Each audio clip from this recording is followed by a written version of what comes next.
Okay, well, my name is Richard Edmonds. I used to be the Earth Science Manager with the Jurassic Coast World Heritage Site, and it was my job to go out and check that the rocks were okay.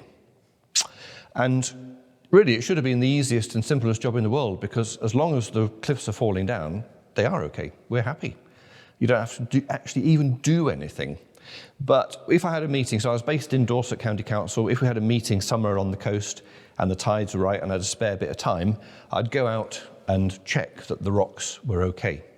And back in April 2007, we had a meeting in Swanage, and I was driving into work thinking, do I go into the office and do the emails, or do I spend an hour and a half just go and check Dorset Bay, see what's going on? And it was really the monkey jump roundabout on the A35. That's the point when I thought, you know what, yeah, I'll go to the beach. And I went down to Swanage, down to the zigzag path in Dorset Bay, walked along, and I've never seen a fossil crocodile skull before, but there was this line of bone, sort of flat, turned up, and I thought, that's a crocodile skull. And it's just an extraordinary piece of luck because, I live in Lyme Regis, so I'd go to Swanage, Dorset, maybe once or twice a year. The rocks had just fallen down, and there it was showing. And Steve, the link here, of course, is Steve Etches came along and helped in the excavation, and Chris Moore and his son Alex did the preparation with actually funding from the Jurassic Coast Trust. So just to give you an idea where we are, we're not looking at rocks from the Kimmeridge age. We're looking at these rocks called the Purbeck beds, which are probably the most complicated of all the geology on the Jurassic Coast. So this is in the Army Ranges. We've got the Purbeck beds here. The Jurassic Cretaceous junction is somewhere in there. This is the Portland limestone, the Portland sand, and then the Kimmeridge clay is offshore from here. So the Purbeck beds are several, 20-odd million years, 25 million years younger than the Kimmeridge clay. And so they're found further east because of the tipping rock layers. And around Swanage, the Purbeck beds are really quite famous, particularly for dinosaur footprints. This is Keats Quarry, a quarry which was opened up 25, 30 years ago, and these footprints appeared, and they're the footprints of a sauropod dinosaur. So an enormous, great big four-legged vegetarian dinosaur walking around in Swanage 135 million years ago. And in fact, the Purbeck beds are phenomenally complicated because they formed at a time when the seafloor pretty much became filled. So we're looking at a flat landscape of swamps and lagoons. There's our crocodile. There it is, just there. But also, let's get that, yeah. Also shallow seas and perhaps more brackish water full of sharks and pterosaurs and fish and sea urchins and all sorts of things. And also arid shorelines with salt cracks and mud cracks, which the dinosaurs were walking along. And you know, there's a really nice thing about geology. Dinosaur footprints are really common in the Purbeck beds, but the dinosaurs themselves are not. And there's an incredibly simple reason for that. And that is that each dinosaur only has 2 legs or 4 legs, but they make millions of footprints in their lifetime. So one dinosaur walking along the shores of the Purbeck Lagoon can make thousands of footprints in just a couple of hours. And then if that sediment is baked by the sun, it can harden. And then when the next influx of sediment comes down, it'll fill the hollows in the footprints and they'll become preserved. So that's why the Purbeck beds are really complicated, because you're actually moving through different environments over space.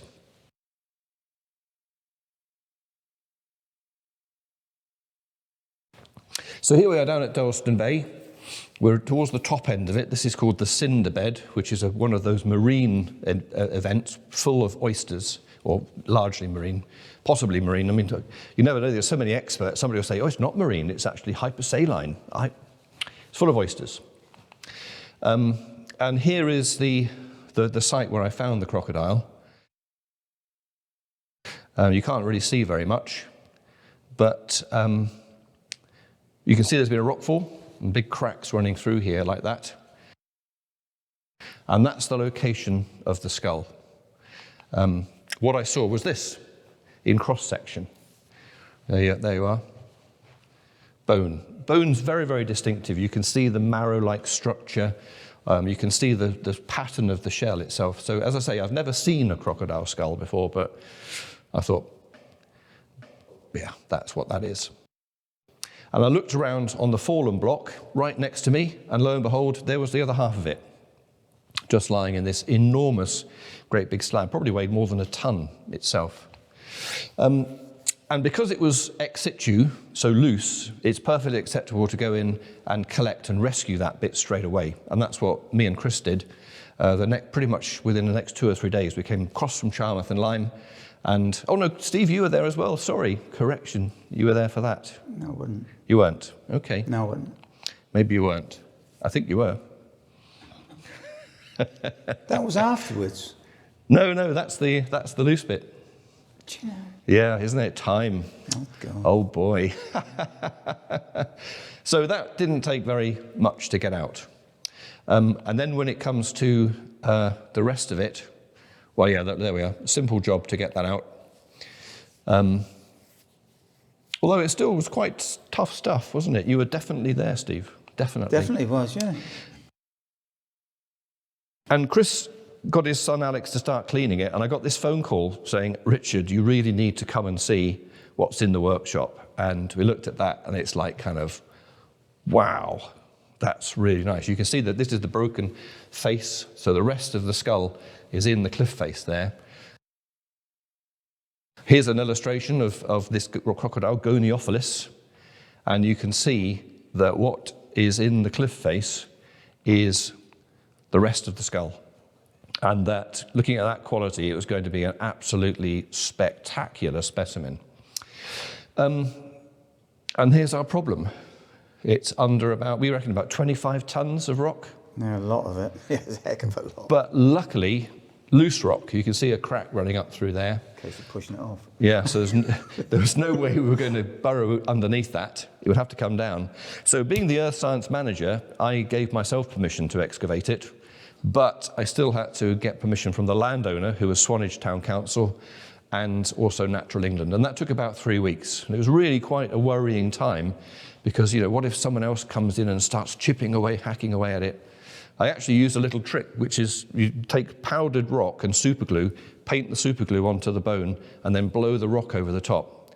The only problem was that I neatly put the superglue over the shape of the bone, so you still had the shape of the skull showing. It was like a... But anyway, 3 weeks it took. Very, very worrying times, because you just, every time you walk down, think, is it still going to be there? But it was. We were lucky.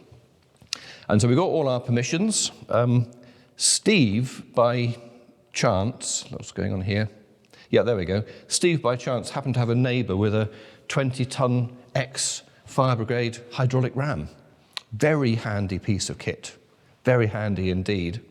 And Chris and Steve were very keen to use it to push off these big, unstable blocks. So our skull is down here.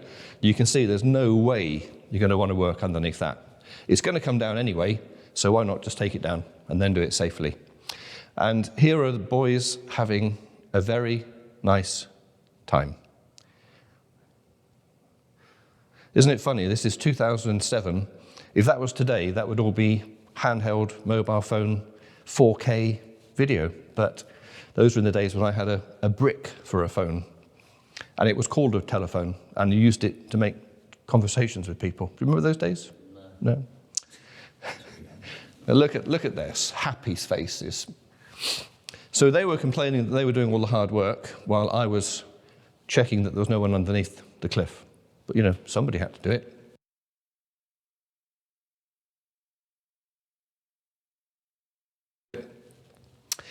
And then, so we made everything safe.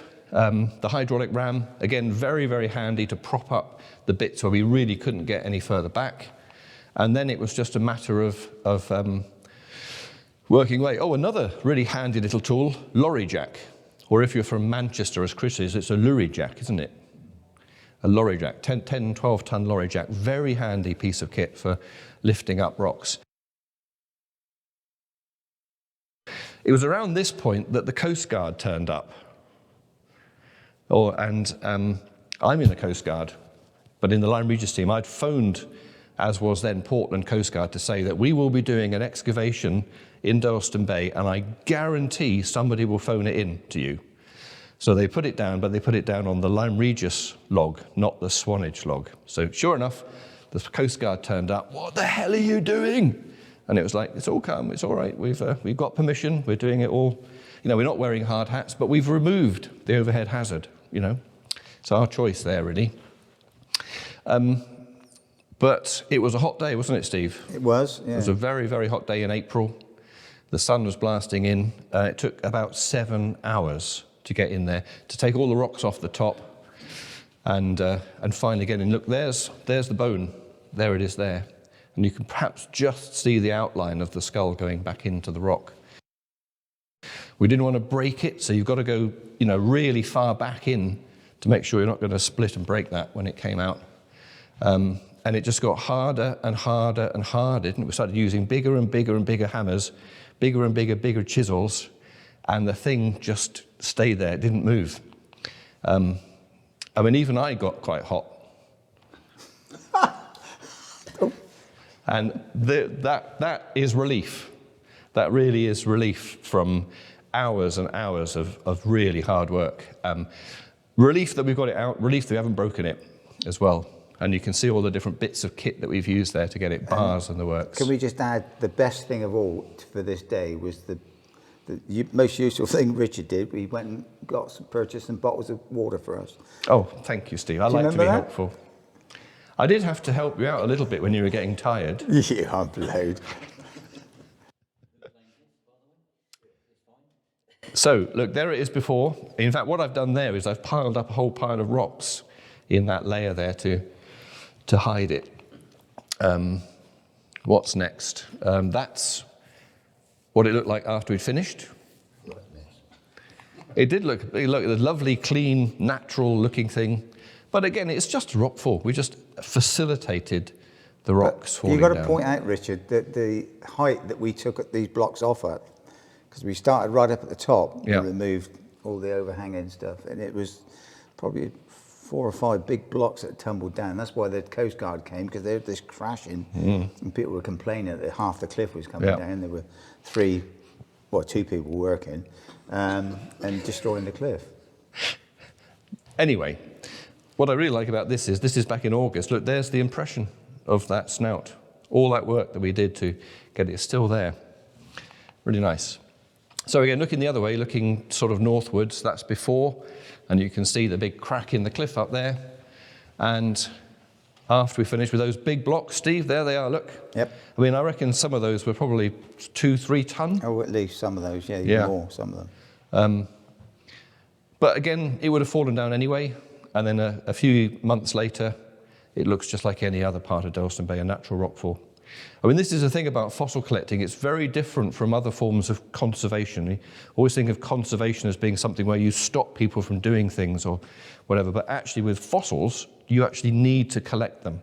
If you don't collect them, they get destroyed and washed away by the sea. So then we got the preparation. So the Jurassic Coast Trust, back in 2007, they paid for that preparation. It was a good 6 weeks, I think, of prep. This is Alex Moore, Chris's son. I wish they would call their business More and More Fossils. Such a good name, the two of them, father and son. And what did we get at the end? That. I have to say, probably the most spectacular fossil that I've ever found. I have found quite a few fossils, but absolutely beautiful. Look at it from an angle, it actually looks like it's still swimming in the water. Amazing. No body, no sign of the body anywhere. Big top head, no sign of the lower jaws either. But yeah, stunningly beautiful thing. So we went from that big coarse lump. You can just see the shape. You even see the nostrils there, the shape of it unprepared. There we are. We put it back together in the workshop. I mean, literally, we came back from Swanage, and that's what we did. We got parked outside Chris's workshop and offered it up. And you can see that, yeah, there's a little bit's been lost. That's hardly surprising after a big rock fall. And again, you can see the shape of the skull in there like that. And then it finished and prepared.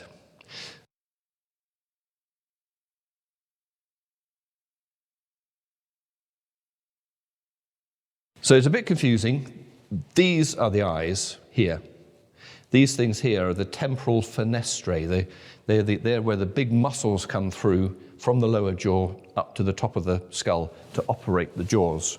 So the eyes are forward. You can even see the little lines where the water can flow off the side.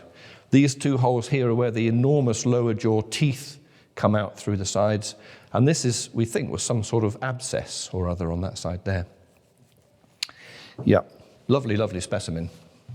What did you infill it with? Because there was some material missing. It was in two halves. Yeah, we now use... it's perfect, so you've filled it with something. Yeah, it's paleo putty.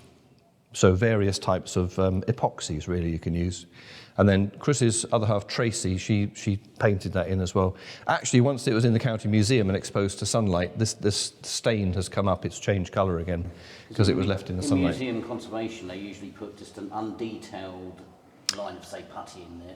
Yeah. And so it doesn't matter, you see where its natural fault line would be. So why have you chosen to match it in? Because we like the aesthetic. Aesthetically, it looks better, doesn't it, than a white Well, it does, line? of course it does, Okay. but, yeah. And at the end of the day, you're not detracting from the specimen. You're actually not drawing people's eyes to that fault that's there. But aren't you making up material that wasn't Yeah, there? well, it's half right. Most dinosaur fossils in the world are only about 60% complete. The rest are all made up. In fact, there's dinosaurs from the States that have they based a whole 60, 70-foot reptile based on 3 vertebrae they found. So, look, it's ongoing all the time. But that's one of the best crocodile skulls that ever came out. And to put it back like that is fantastic. The only sorry to cut in on your thing. The only thing is that they need to see the underside, so they cut that out of that slab and then prep the underside to see what that was like as well, which it's not so good now as it was here. They could have CAT scanned that without doing that. Yeah, there you go. but we recorded the before and after, and also when there's a CT scan, the CT scan can differentiate between the bone and the fill as well. And yeah, just cut into that. You can put a UV light on that and see that straight away. See. See that. Well, that's a turtle bone up there as well.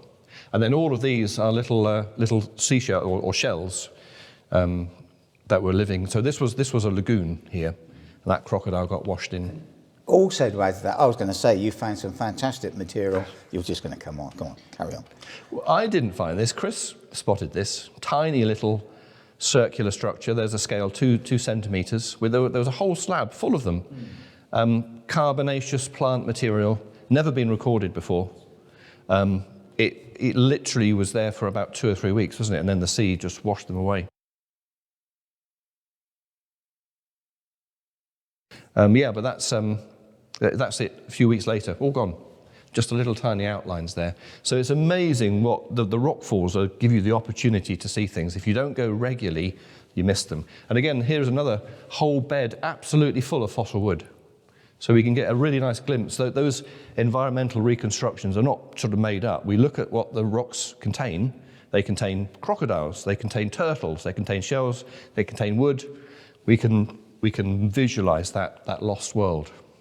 And again, this little pine cone or something here as well, which I noticed one day, and a week later it was gone. So we're always fighting against erosion. Erosion is our friend, but it's also our enemy.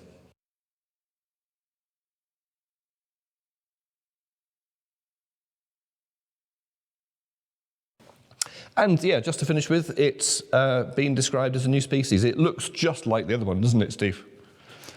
But it does. I didn't know your name was Kipling, though. So described by this guy, Marco, I can't pronounce his name, he's Brazilian, a student from... Brandalisi, yeah. Brandalisi, is that right? Yeah. A student from Mike Benton up at Bristol. I mean, when we met up, we had a meeting, he just didn't take his eyes off it for the whole duration. Now, in Kipling, after Rudyard Kipling and the Jungle Book, I mean, I think that's really nice. I mean, I've got a fossil named after me already, you know. As you know, Steve, once you've got one named after, how many more do you need? Exactly. Yeah. So I like the name. I think it's a really great name, going off of this Kipling. And that, in a sort of a very quick summary, is the story of how we found the crocodile. And I think that is all I've got. Yes, there we are. So, thank you.